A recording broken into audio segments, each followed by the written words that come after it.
પૃથ્વી પર ભગવાન પ્રગટ થયા છે અને કાઠિયાવાડની અંદર ભગવાન વિચરણ કરે છે. તો છેક ઉત્તર ભારતમાંથી શોધતા શોધતા શ્રીજી મહારાજની પાસે આવ્યા અને એક મંદિરના મહંત હતા. તો પણ અહીંયા આગળ આવી અને સાધુ બની ગયા. આખી જિંદગી મહારાજની પાસે રહ્યા. નિત્યાનંદ સ્વામી પણ એવા જ હતા. એ ભગવાનને શોધવા નીકળેલા કે કોઈક જગ્યાએ ભગવાન મળી જાય. જબરજસ્ત ભારત વર્ષના એક મહાન વિદ્વાન, અને એ ભગવાનને શોધતા શોધતા મેઘપુરની અંદર મહારાજ મળી ગયા. જુનાગઢ બાજુમાં મેઘપુર ગામ છે, ત્યાં આગળ મહારાજ મળ્યા અને મહારાજ થકી એમને દીક્ષા ગ્રહણ કરી. જો ભગવાનને શોધવા નીકળ્યા. મુક્તાનંદ સ્વામી પણ ભગવાનને શોધવા નીકળ્યા. એવા કેટલાય નીકળેલા હતા. ભગવાનને ભોજો ચારણ આ ભગવાનને શોધવા માટે નીકળેલા. મૂળજી બ્રહ્મચારી ભગવાનને શોધવા માટે નીકળેલા. કુશળ કુંવરબા એના અંતરની અંદર ભગવાનને પ્રાપ્ત કરવાની ઈચ્છા હતી. એટલે ભગવાનને શોધવા, ભગવાનને મેળવવા માટે કંઈક પ્રયત્ન કરવો ઘટે. ભલે આપણે ઘરે હોઈએ તો પણ કઈ વાંધો નથી, પણ અંદરથી એક પ્રકારની જિજ્ઞાસા ઉત્પન્ન થવી જોઈએ કે મારે ભગવાનને કોઈ પણ સંજોગોની અંદર મેળવવા છે. આ 6 ઋષિઓ ભગવાનને શોધવા નીકળ્યા, પણ કેવા ઋષિઓ 6 હતા એનું 2 શબ્દમાં અહીંયા આગળ વર્ણન કરેલું છે કે બ્રહ્મ પરાહા, બ્રહ્મ નિષ્ઠાહા. આ બંને અદભુત શબ્દ વાપરેલા છે. બ્રહ્મ પરાહા, બ્રહ્મ અર્થાત વેદ, વેદાર્થ તાત્પર્ય જ્ઞાન તત્પરાહા. એટલે કે વેદનું જ્ઞાન હતું આ 6 ઋષિને. હવે જેને 4 વેદનું જ્ઞાન હોય એને શું હવે પ્રાપ્ત કરવાનું રહે? 4 વેદ જાણતા હોય. અને સાથે સાથે કેવા હતા? બ્રહ્મ નિષ્ઠાહા. એટલે કે બ્રહ્મની અંદર એની નિષ્ઠા હતી. બ્રહ્મ એટલે કે તપની અંદર એ નિષ્ઠા ધરાવતા તપસ્વી હતા. એવા તપસ્વી અને વેદના જ્ઞાતા હતા. આ 2 બરાબર હતા. અને છતાંય પણ એને થયું કે આટલું પૂરતું નથી. આ પૂરતું નથી. કોઈક માણસને વેદનું જ્ઞાન થઈ જાય અને એકદમ જોરદાર તપ કરતો હોય એટલે એને થાય કે બસ હવે બધું પૂરું થઈ ગયું. એટલામાં પૂરું નથી થતો. પરંતુ અહીંયા આગળ કહે છે પરમ બ્રહ્મ અન્વેષ માણાહા. એટલે કે પરબ્રહ્મને શોધવા માટે નીકળ્યા. પરબ્રહ્મને શોધવાના છે. અને એ ભગવાનને જ્યાં સુધી હૃદયમાં આપણે જોઈએ નહીં ત્યાં સુધી એ યાત્રાનો અંત આવે એવો નથી. એટલા માટે આ 6 ઋષિ ભગવાનને શોધવા નીકળ્યા. અને ખરેખર આ ઋષિઓ ભગવાનને શોધવા નીકળ્યા એને જાણ્યું એવું કે પીપલાદ નામના એક મહર્ષિ છે જેને ભગવાન મળેલા છે. સમજો, કોઈક વખત તમે ધંધામાં શોધવા નીકળો છો કે ક્યાંક તમને બેલ્જિયમમાં સારું દેખાય, બેલ્જિયમમાં જાઓ. હોંગકોંગમાં સારું દેખાય તો હોંગકોંગમાં જાઓ. પછી તમને આ બાજુ અમેરિકામાં સારું દેખાય તો પાછા અમેરિકાની અંદર જાઓ. વળી કોઈક સ્વિટ્ઝરલેન્ડમાં સારું દેખાય તો ત્યાં જાય. કોઈ જર્મનીની અંદર જાય. કેમ? તો કે મારે પૈસા શોધવા છે. ક્યાં મળે એવા છે? ક્યાં જગ્યાએ પૈસા મળે એવા છે? તો માણસ કેટલું કરે છે. અત્યારે અમેરિકાની અંદર તો મંદી છે, પણ જયારે તેજી હતી એ વખતે લોકો ત્યાં આગળ જવાના 25-25, 30-30 લાખ રૂપિયા આપતા હતા. આજે પણ આપતા હશે. અને હવે ભાવ વધી ગયો એટલે 50 પહોંચ્યું. 50 લાખ રૂપિયા તમને ખાલી ત્યાં ઉતારી દે, બીજું કશું જ નહીં. લો, તમારે નોકરી શોધવાની, તમારા ધંધા શોધવાના, બધું તમારે શોધવાનું. ખાલી ઉતરવાના 50 લાખ રૂપિયા. હવે અહીંયા આગળથી ઉછીના અથવા તો વ્યાજે લઈ અને લોકો ત્યાં આગળ જાય. જમીન બધું વેચી દે. થોડા વર્ષો પહેલા અમે અમેરિકાની અંદર 1992 ગયેલા પહેલી વખત. તો બોચાસણ થી એક ભાઈ, મારા ખ્યાલથી સરપંચ કદાચ, એ અમેરિકા એક વખત ફરવા ગયેલા. પછી એને જાણ્યું કે હા તો દેશ બહુ સરસ છે, સારો દેશ છે, તો રહેવા જેવો છે. એટલે બધું જ એના ઘરનું વેચી, જે કઈ જમીન હતી વેચી નાખી. પછી એના જે કઈ બીજા એક્સ્ટ્રા ઘર હશે એ બધા વેચી નાખ્યા. અને એ પોતે 7 લાખ રૂપિયા પ્રાપ્ત કરે છે. એ 7 લાખ રૂપિયા પ્રાપ્ત એને કર્યા અને એવા સંજોગોની અંદર એ પોતે અમેરિકાની અંદર ગયા. હવે અમેરિકામાં ગયા તો ખરા, પણ હવે એને અંગ્રેજી આવડે નહીં, ભણેલા તો હતા નહીં. હવે એને શું કરવું? ત્યાં આગળ મોટેલમાં હવે એને પેલી ચાદર બદલાવાની હોય ને, મોટેલની અંદર ચાદર બદલવાની હોય અને ચાદર બદલ્યા રાખે, પોતા મારે. કારણ કે અમેરિકામાં કોઈ નોકર પોસાય એવું તો છે નહીં, બધા પોતાની જાતે જ કરવું પડે. બગીચાની અંદર ઘાસે પોતે કાપે, ગાડી પોતે ચલા, ડ્રાઈવર ત્યાં પોસાય નહીં. બધું સંડાસે પોતે સાફ કરે, સંડાસ એને સાફ કરવાના, કપડા પોતે ધોવે, બધું જ પોતે જ કરે. અને આને તો અંગ્રેજી આવડે નહીં, એટલે કોઈ મોટલની અંદર નોકર તરીકે કામ કરવું પડે. અને સંતોને મળ્યા, સંતોની પાસે એકદમ રડવા લાગ્યા. એ કે મારે ત્યાં બોચાસણની અંદર કેટલું બધું જબરજસ્ત હતું, એ બધી શાંતિ હતી બધી રીતે, અને મને એવી ઈચ્છા થઈ કે અમેરિકામાં રહેવા જેવું છે. ફરવા આવ્યો ત્યારે મજા આવી હતી, પણ હવે મને અંગ્રેજી આવડતું નથી. આ મોટેલની ચાદરો બદલી બદલીને થાક્યો છું, હવે પોતા મારી અને હવે હું થાકેલો છું. પણ જેનો ઈચ્છા કઈ રીતે થાય? તો કે અહીં કરતા ત્યાં આગળ પૈસા વધારે મળશે, સુખ વધારે મળશે, શાંતિ વધારે થશે, આનંદ વધારે આવશે. એટલા માટે કંઈક આપીને પણ ત્યાં આગળ ગયા. તો આ 6 ઋષિઓ એ આત્મજ્ઞાનની પરમાત્માને પ્રાપ્ત કરવા માટે આજે પીપલાદ ઋષિની પાસે આવ્યા. અને પીપલાદ ઋષિની પાસે આવતા પહેલા એ લોકો બધા જ બ્રહ્મ પરાહા હતા. અને જો ખરેખર અક્ષર બ્રહ્મ પરાયણ હોય અથવા અક્ષર બ્રહ્મની અંદર નિષ્ઠા ધરાવતા હોત અને પછી પરબ્રહ્મને શોધવા માટે નીકળતા હોય, એવું નથી. કારણ કે જે અક્ષર બ્રહ્મને પ્રાપ્ત કરે એ ખરેખર પરબ્રહ્મને પ્રાપ્ત કરી જ લે. અક્ષર બ્રહ્મ પરાહા જે હોય, બ્રહ્મ પરાહા હોય, એ ખરેખર પરબ્રહ્મને પ્રાપ્ત કરી જ લે, પણ પરબ્રહ્મ એને શોધવાના હતા. એટલા માટે જેમ ઉપનિષદની અંદર કહ્યો કે બ્રહ્મવિદ આપનોતિ પરમ, જે બ્રહ્મને પ્રાપ્ત કરે એ પરબ્રહ્મને પ્રાપ્ત કરી જ લે. અહીંયા આગળ તો પરબ્રહ્મ શોધવાના છે. જેની બ્રહ્મમાં નિષ્ઠા થાય એની પરબ્રહ્મમાં ચોક્કસ નિષ્ઠા થાય અને પરબ્રહ્મ એને દેખાય. જો ભગતજી મહારાજ એની ગુણાદિતાનંદ સ્વામીમાં નિષ્ઠા થયેલી હતી તો મહારાજનો સાક્ષાત્કાર એમને થયો. જાગા સ્વામી હતા, જેને ગુણાદિતાનંદ સ્વામીની નિષ્ઠા હતી, તો શ્રીજી મહારાજનો સાક્ષાત્કાર એને થયો.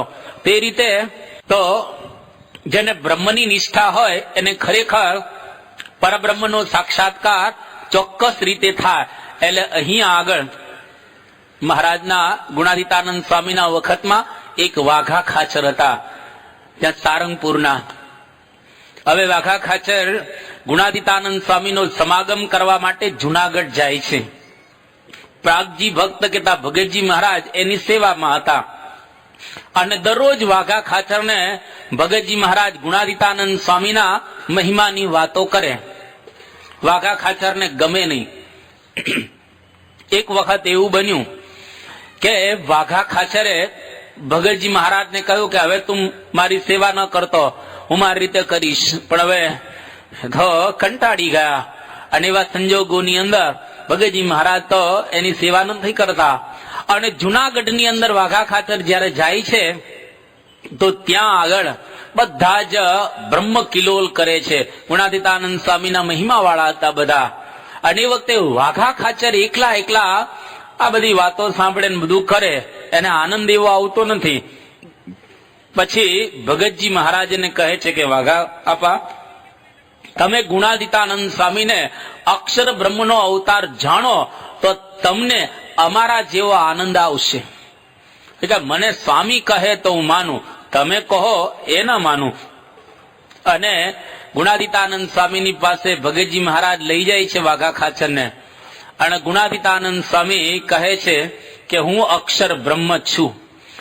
વાઘા ખાચરે કહ્યું સ્વામી તમે પંડે અક્ષર? તો કે હા, હું પંડે અક્ષર છું.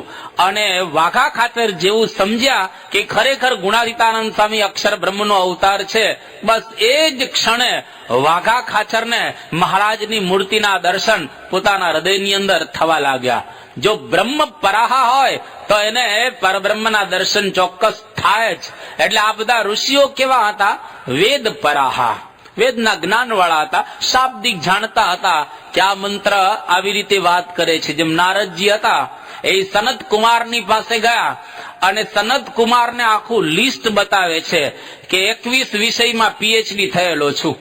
નારદજી કહે છે 4 વેદ ભણ્યો છું અને બાકીના ઇતિહાસ પુરાણ વગેરે પણ મને આવડે છે. આ બધું જ જ્ઞાન છે, પરંતુ મંત્રવિદ અસ્મિ ન તો આત્મવિદ. એટલે કે મંત્રને જાણું છું પણ આત્માને કે પરબ્રહ્મને હું જાણતો નથી. આ પ્રમાણે જ્યારે નારદજી સનત કુમારને કહે છે તો એવા સંજોગોની અંદર સનત કુમાર નારદજીને આત્મવિદ્યા આપે છે. એટલે કે પરબ્રહ્મનું જ્ઞાન છે એ નારદજીને સનત કુમાર આ સમજાવી રહેલા છે. તો અહીંયા આગળ 6 ઋષિઓ જે હતા એ બધા જ બ્રહ્મપરા હતા અને બ્રહ્મનિષ્ઠા હતા, કે તપની અંદર નિષ્ઠા ધરાવતા હતા. અને બધા જ ઋષિઓ આ પ્રમાણે વેદના મંત્રોને જાણતા હતા. હવે એને પરબ્રહ્મ પ્રાપ્ત કરવા છે. એટલે આટલી આ પૂર્વ ભૂમિકા થઈ. એટલે એની ઉપરથી સાર એટલો લેવાનો કે શાસ્ત્રનું થોડુંક પઠન તો કરવું, થોડુંક કરવું. તમને જેટલો ટાઈમ મળે ને એટલું તો કરવું. એટલે એ શબ્દો કોઈક વખત જિજ્ઞાસા ઉત્પન્ન કરશે. કાંઈ વાંચ્યું નહીં હોય તો જિજ્ઞાસા જ ક્યાંથી થશે? એટલા માટે ખરેખર શાસ્ત્રનું જો જ્ઞાન હશે તો કોઈક વખત ઝબકારો થશે અને મેળવવાની અંતરમાં ઈચ્છા જાગૃત થશે. એટલે અહીંયા આગળ આ ઋષિના આખ્યાન દ્વારા આટલું બતાવી અને હવે આ બધા ઋષિઓમાંથી એક ઋષિ પ્રશ્ન પૂછે છે અને કેટલો એક અદ્ભુત પ્રશ્ન પૂછી રહેલા છે. હવે પીપલાદ ઋષિ જે હતા, જે મહર્ષિ જ્ઞાતા હતા, જેને ભગવાનનો સાક્ષાત્કાર એ કરેલો હતો, એવા ઋષિને પાસે એ તાત્પર્ય જ્ઞાન જયારે પ્રાપ્ત કરે છે ત્યારે કહે છે કે મહર્ષિ, અમે 6 ગૃહસ્થ છીએ. 6 ગૃહસ્થ હતા, કોઈ ત્યાગી ન હતા. હવે ઘણી વખત એવું થાય કે અમે ગૃહસ્થ આશ્રમની અંદર રહેલા છીએ, અમે તો ત્યાગાશ્રમની અંદર નથી, એટલે અમે કઈ રીતે આ જ્ઞાન પ્રાપ્ત કરી શકીએ? તો આશ્રમ ગમે તે હોય, ત્યાગાશ્રમ હોય અથવા તો ગૃહસ્થ આશ્રમ હોય, આશ્રમની કોઈ મહત્તા જ નથી. ગમે તે પ્રકારનો તમારો આશ્રમ હોય, તમે ગૃહસ્થ આશ્રમ હોય તો કઈ વાંધો નહીં. એવું નથી કે આ ખોટું થઈ ગયું. ઘણા પરિણામ પછી કહેતા હોય છે કે આ ખોટું થઈ ગયું. પરિણામ પછી કહે કે આ ખોટું થઈ ગયું. પેલા મારે કે સાધુ થવું હતું પણ હું સાધુ ન થઈ શક્યો, પણ હવે મને એવો ખ્યાલ આવે છે કે આ મારે સાધુ થવાની ઈચ્છા હતી. હવે ઘણી વખત આવી લોકો ઈચ્છા રાખે તો સમજો કે બરાબર નથી. તમે પરિણી ગયા તો કઈ વાંધો નહીં, ભલે પરિણામ. હવે કઈ ખોટું થયેલું નથી, સાચું જ થયેલું છે. પરિણામ પછી પસ્તાવાની કોઈ જરૂરિયાત રહેલી નથી, પણ પરિણામ પછી આત્મજ્ઞાન મેળવવાની જરૂરિયાત છે. એવું નથી કે ત્યાગી ઉપર બેઠા હોય એટલે મોટા થઈ ગયા અને તમે નીચે બેઠા છો એટલે નાના થઈ ગયા. આપણે ત્યાં જુનાગઢ વિસ્તારની અંદર રયો દેસાઈ, રામ ભંડેરી, વેલો સથવારો, આ બધા જે હરિભક્તો હતા એ કેવા હતા? ગુણાતીતાનંદ સ્વામી, બાલમુકુંદ સ્વામી જેવાને વાત કરે છે કે સ્વામી, તમે જયારે ગામડે વિચરણ કરવા માટે જાઓ તો એ વખતે આ 4 હરિભક્તોને વાત કરતા નહીં, એની વાત તમે સાંભળજો. બાલમુકુંદ સ્વામી એટલે 33 ગામમાં અક્ષર પુરુષોત્તમની જેને મૂર્તિઓ પધરાવેલી છે. એટલું જ નહીં, પરંતુ જુનાગઢ વિસ્તારમાં આજે પણ તમે બાલમુકુંદ સ્વામીનું નામ કહો, લોકોને યાદ છે. એમણે જે કઈ લોકોને આશીર્વાદ આપ્યા છે, બધા જ આશીર્વાદ ફળીભૂત થયા છે. કે સ્વામી આ જગ્યાએ અમારું ખેતર છે, અમારે ક્યાં આગળ કૂવો ગાળવો અથવા ખોદવો તો કઈ ખોદજો, પાણી આવે. પાણી આવે. આવા વચન સિદ્ધ પુરુષ હતા. તો પણ ગુણાતીતાનંદ સ્વામી એમને કહે છે કે રામ ભંડેરી, રયો દેસાઈ, વેલો સથવારો, આ બધા જે હરિભક્તો છે એની તમે વાતો સાંભળજો, એને વાતો કરતા નહીં. આ બધા ખેડૂત જ હતા, સાવ સામાન્ય. આમ લોકની દ્રષ્ટિએ કઈ બધા મોટા ન હતા. અરે બ્રહ્માનંદ સ્વામી ને મુક્તાનંદ સ્વામી કઈ કક્ષાએ હતા. જયારે મેવાસા ગામની અંદર શ્રીજી મહારાજ વિરાજમાન હતા અને એ વખતે સવારના પહોરમાં બધા સંતો આવી ગયા મહારાજના દર્શન માટે. અને એ વખતે મહારાજના દર્શને બધા સંતો આવ્યા. શ્રીજી મહારાજ ગામની અંદર ત્યાં આગળ ચાંપરવાડી નદી છે. હવે આ નદીની બહારના ભાગની અંદર બધા સંતો આવીને બેઠા હતા. હવે ગામને કોટ છે. હવે ગામને એટલો મોટો કોટ કે ત્યાં આગળ દરવાજો, જ્યાં સુધી દરવાજો ન ખુલે ત્યાં સુધી ગામમાં તમે પ્રવેશ ન કરી શકો. એટલે બધા સંતો સવારના વહેલા ઉઠી જાય 4 વાગે અને ગામની બહાર જે નદી હતી, મોં સૂજણું થોડું થોડું થયો ત્યાં સુધી દરવાજો ખુલ્યો નતો હજી મેવાસા ગામનો. અને એ વખતે મુક્તાનંદ સ્વામી ને બ્રહ્માનંદ સ્વામી બે સંતો વાંચતા હતા અને ગોષ્ઠી કરતા હશે. શ્રીજી મહારાજ એમની પાસે આવે છે અને કહે છે કે શું કરો છો? કે મહારાજ અમે વાંચીએ છીએ, ગામનો દરવાજો ખુલે અંદર જ જશું. ત્યારે મહારાજે કહ્યું કે તમે આ બધા દેશમાં ફરીને આવ્યા, કેવો સત્સંગ થયો છે? અરે મહારાજ જબરજસ્ત, બહુ અદભુત સત્સંગ દેશમાં થઈ ગયો, બધા રંગાઈ ગયા છે અને લોકો સ્વામિનારાયણના કેટલાય આશ્રિત બની ગયા છે. મહારાજ બીજો પ્રશ્ન પૂછ્યો કે લોકમાં તો સત્સંગ બહુ વધ્યો, પણ તમે કેવા સત્સંગી થયા છો? બે સંતો જરા ખચકાયા, અચકાયા કે મહારાજ અમે આમ ખરેખર સત્સંગી થયા. તમે ઘણી વખત ન થયા અને પછી બોલો ને તો બોધું બોલાય. હે બોધું બોલાય. તમને કોઈ પૂછે કે શું તમારી પાસે તો કરોડ રૂપિયા છે ને, કે આમ સમજી જાય નથી, આમ બોલો કે નથી તમારી પાસે કરોડ રૂપિયા, નહીતર તો તરત કે બાપાને દયા છે, બધે આમ સુખી છીએ, દાળ રોટલા નીકળે છે. કરોડ હોય તો લોકો કે દાળ રોટલા નીકળે છે. અલા પીઝાની વાત કરને, દાળ રોટલાની શા માટે કરે છે? તો આ બે સંતો કે મહારાજ આમ અમે પણ ખરેખર સત્સંગી થયા છીએ. મહારાજ જાણ્યું કે બરાબર નથી. પછી શ્રીજી મહારાજ બોલ્યા કે જો ખરેખર સત્સંગી થયા હો તો કહો અમે ક્યાં હતા અને ક્યાંથી આવ્યા? કે મહારાજ એવા સત્સંગી અમે નથી થયા. અમે ક્યાં, તમે ક્યાં હતા અને ક્યાંથી તમે અહીંયા આગળ આવ્યા? ભગવાન દેખાતા હોય તો જ બોલી શકાય ને, ભગવાન દેખાતા ન હોય તો બોલવું કઈ રીતે? કે મહારાજ એવા સત્સંગી અમે થયા નથી. ત્યારે શ્રીજી મહારાજ બ્રહ્માનંદ સ્વામીને કહે છે કે બ્રહ્માનંદ સ્વામી એવા સત્સંગી તો થવાય જો માઇક ભાવ ટાળી અને દિવ્ય ભાવ રાખી અને અમારી મૂર્તિનો તમે 24 કલાક જો ચિંતન કરો તો સાચા અર્થની અંદર એવા સત્સંગી તમે થઈ શકો. આ મહારાજને બ્રહ્માનંદ સ્વામીએ વાત કરી તો આની ઉપરથી આપણને ખબર પડે. મહારાજ બ્રહ્માનંદ સ્વામીને કહે છે કે માઇક ભાવ પેલા ટાળી નાખો અને અમારી મૂર્તિનું 24 કલાક ચિંતન કરો તો તમે એવા સત્સંગી થઈ શકો. કે મહારાજ એ તો બહુ અઘરું પડે, વચ્ચે માયા છે ને બહુ મુશ્કેલી વાળી છે. ત્યારે શ્રીજી મહારાજ પોતાનું પહેરેલું હતું ઉપર અને બાજુ મૂકી દીધું. મહારાજ કે હવે માયા છે? એટલે બ્રહ્માનંદ સ્વામી સમજી ગયા કે મહારાજ શું કહેવા માંગે છે. મહારાજ એ કહેવા માંગતા હતા કે બ્રહ્માનંદ સ્વામી તમે પરોક્ષ ભાવે ભક્તિ કરો છો, પણ હું તમારી સામે પ્રત્યક્ષ છું, હું આ પ્રત્યક્ષ રહેલો છું. અને બ્રહ્માનંદ સ્વામી મહારાજના કહેવાનો મર્મ સમજ્યા અને પછી મહારાજે કહ્યું કે એવા સાચા સત્સંગી તો અમારા પર્વતભાઈ ને ગોવર્ધનભાઈ છે. ગોવર્ધનભાઈ પોતે દુકાન ચલાવતા હતા, પર્વતભાઈ ખેડૂત હતા. એ બંને સાચા સત્સંગી છે. અમે ક્યાં ફરતા છીએ અને ક્યાંથી ક્યાં આવીએ છીએ બે જણા બરાબર અમને દેખે. 24 કલાક અખંડ અમારી મૂર્તિને દેખી રહેલા છે.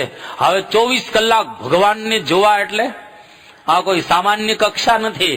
તો આ બંને હરિભક્તો એવા હતા અને બે ગૃહસ્થ હતા, બે ઓર્ડિનરી હતા, પણ છતાંય મહારાજને એ દેખતા હતા. અને પેલી બાજુ બ્રહ્માનંદ સ્વામી ને મુક્તાનંદ સ્વામી બે સાધુ અને બે ધુરંધર, બે સદગુરુ અને બે ભગવાન થઈને પૂજા એવા હતા. તો એ પેલા સામાન્ય ઓર્ડિનરી હરિભક્ત જેવા હતા નહીં. એટલે આશ્રમ અગત્યનો નથી, કહેવાનો ભાવાર્થ એટલો છે કોઈ પણ આશ્રમમાં તમે હો કઈ વાંધો નહીં. ગ્રહસ્થાશ્રમમાં ગયા હોય તો ગ્રહસ્થાશ્રમમાં, અને ત્યાગાશ્રમમાં આવી ગયા હોય તો ત્યાગાશ્રમની અંદર. આશ્રમ ગમે તે હોય, પરંતુ જિજ્ઞાસા અંતરમાંથી થવી જોઈએ. તો અહીંયા આગળ આ પીપલાદ ઋષિ હવે આ 6 જણા આવ્યા અને એનું સ્વાગત કર્યું કે આવો પધારો. સમિધ આપ્યા, લાકડા આપ્યા, લાકડા સ્વીકારી લીધા યજ્ઞ માટે.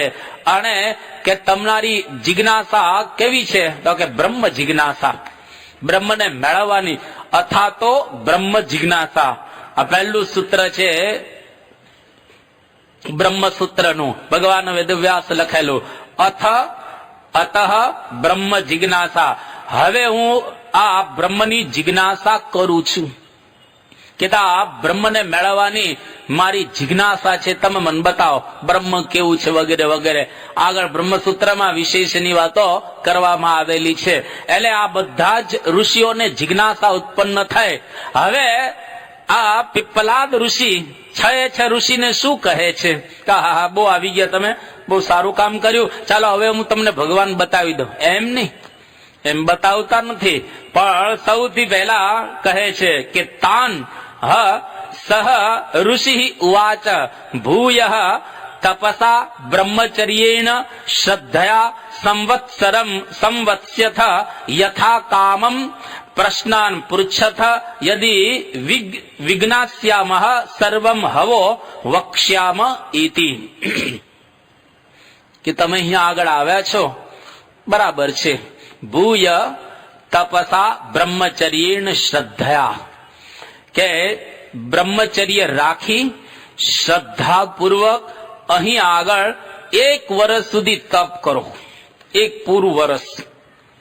અને 1 વર્ષ પૂરું થાય પછી યથા કામમ, તમારી ઈચ્છા પ્રમાણે પ્રશ્ન તમે પૂછો, અને જો મને એના ઉત્તર આવડતા હશે તો હું આપીશ, નહીં આવડતા હોય તો નહીં આપું.